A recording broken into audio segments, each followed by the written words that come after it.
95 से 100 के अंदर जिसका भी है 95 से 100 बीच में उसका रिजल्ट होगा होगा होगा। हाँ, गुरु रहमान मान है कि अब एक्सपर्ट इनके पास आ गया। बेटी ही आगे बढ़ेगी, लेकिन बेटा को भी बढ़ना चाहिए। दोनों बढ़े तो ज्यादा अच्छा है। एक रोटी खाइए लेकिन बेटी को जरूर पढ़ाइए। लेकिन अगर अब कोई बोला कि एग्जाम बहुत बेकार तरीके से लिया तो उसको क्या बोलिए?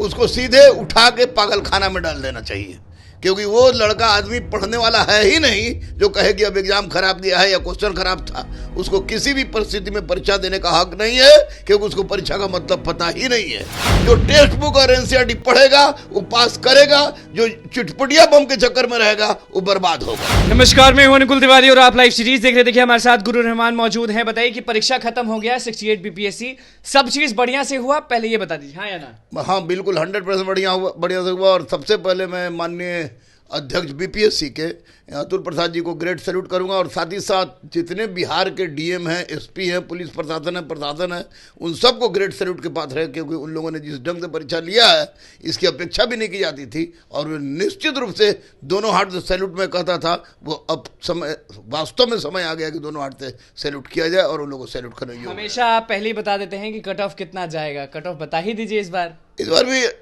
क्लियर है।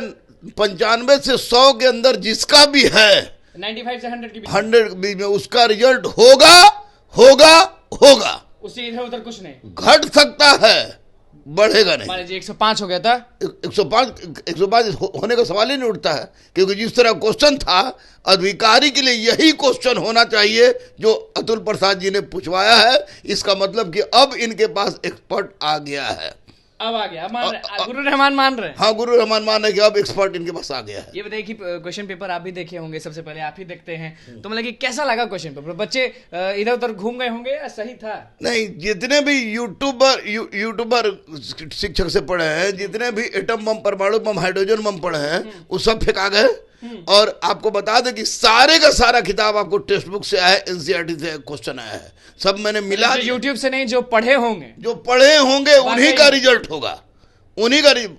पिछले बार 117 नंबर मारने वाला लड़का इस बार 90 से आगे बढ़ नहीं पाया, 90 से ज्यादा अटेम्प्ट नहीं लिया है, और उसका 70-72 नंबर आ रहा है। यानी क्वेश्चन का पैटर्न जो होना चाहिए वास्तव में वही हुआ है जो इस बार अतुल प्रसाद जी ने कराया है। क्वेश्चन घुमा के पूछे गए कि नहीं? इस बार कंसेप्चुअल था घुमा जो, लेकिन जो टेक्स्ट बुक और एनसीईआरटी पढ़ा है उसका परीक्षा अच्छा गया है, उसका अच्छा गया होगा। अच्छा गया। आप जब क्वेश्चन पेपर देखे तो आपका मन गदगद हुआ या आप सोच लिए कि अरे बाप रे बाप, बेटा बेटी के क्या होगा? नहीं, मैं बहुत खुश था, इसलिए कि मैं अपने बेटा बेटी को पूरा डीपली पढ़ाता हूँ, मेरे सारे शिक्षक डीपली पढ़ाते हैं, इसलिए मैं बहुत खुश था। और लगा कि पहली बार बिहार लोक सेवा आयोग के द्वारा यह परीक्षा लिया जा रहा है, जो कि निश्चित रूप से काबिल तारीफ है। बेटा आगे बढ़ी कि बेटी ही आगे बढ़ेगी, लेकिन बेटा को भी बढ़ना चाहिए। दोनों बढ़े तो ज्यादा अच्छा है। बेटी आगे बढ़ेगी, पहले ही बोल दिया, मतलब भरोसा है। हाँ, निश्चित रूप से ज्यादा बेटी लाएगी। हाँ, बेटी भी लाएगी और बेटा भी लाएंगे, लेकिन बेटी अच्छा की है इस बार। बेटी इस बार अच्छा की है। हाँ, दोनों अच्छे की है, लेकिन बेटी अच्छा की है।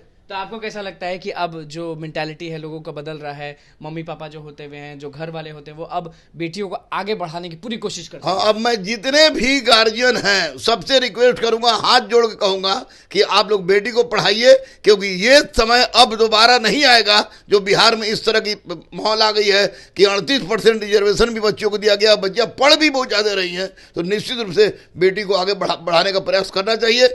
एक रोटी खाइए लेकिन बेटी को जरूर पढ़ाइए, क्योंकि बेटी रिजल्ट देगी। और जब हम एग्जाम सेंटर पे गए थे तो हमने सबसे सवाल किया कि नेगेटिव मार्किंग है, दिक्कत नहीं ना? तो सारे लोग बोले कि नहीं, दिक्कत क्या होगा, हम तो इतना एग्जाम दिए, सब में नेगेटिव मार्किंग होता ही था। हाँ बिल्कुल, नेगेटिव से तो मैं भी खुद खुश हूँ, नेगेटिव से मैं बहुत खुश हूँ। अब रही ई चॉइस का, तो ई चॉइस भी हट जाएगा। ई चॉइस में भी इस बार ई चॉइस वास्तव में ई कर दिया था इन्होंने, तो ये ठीक ठाक था, लेकिन इसको अब हटा दें माननीय अतुल प्रसाद जी।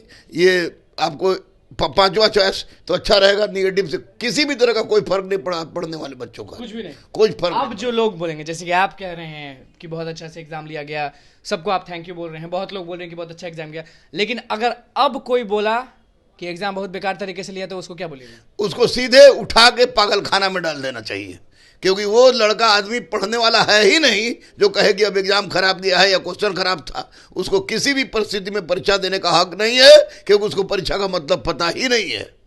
दावे के साथ मैं कह सकता पूरा हूं। गदगद है। पूरा गदगद है, गच्चाक है, इतना गदगद है कि हमारे हर अभी आपके सामने एक बच्चा आया, इस एससी कैटेगरी का बच्चा है और 95 नंबर मार के आया है, तो निश्चित रूप से जो डीप पढ़ा है, यानी अब बता दें अनुकूल आपको कि अब एससी एसटी ओबीसी फॉरवर्ड और ईडब्ल्यूएस में कोई अंतर नहीं रह गया। जो टेक्स्ट बुक और एनसीईआरटी पढ़ेगा वो पास करेगा, जो चिटपुटिया बम के चक्कर में रहेगा वो बर्बाद होगा। कट ऑफ एक और बार बता दीजिए। 95 से 100 के अंदर कटअप रहेगा तो रहेगा। चलिए देखिए, गुरु रहमान हमारे साथ मौजूद थे और सीधे कट ऑफ बता दिए हैं 68 बीपीएससी का, और क्या कुछ कहें, लेकिन ये भी कह दिए हैं कि बेटी आगे बढ़ेगी, बेटा भी बढ़ेगा लेकिन बेटों से ज्यादा बेटी आगे बढ़ेगी। क्या कुछ कहना था उनका वो आपने सुन लिया। तो बस लाइव सीरीज के साथ बने रहो, हमारे चैनल को सब्सक्राइब करें, फेसबुक पेज को लाइक करें। धन्यवाद।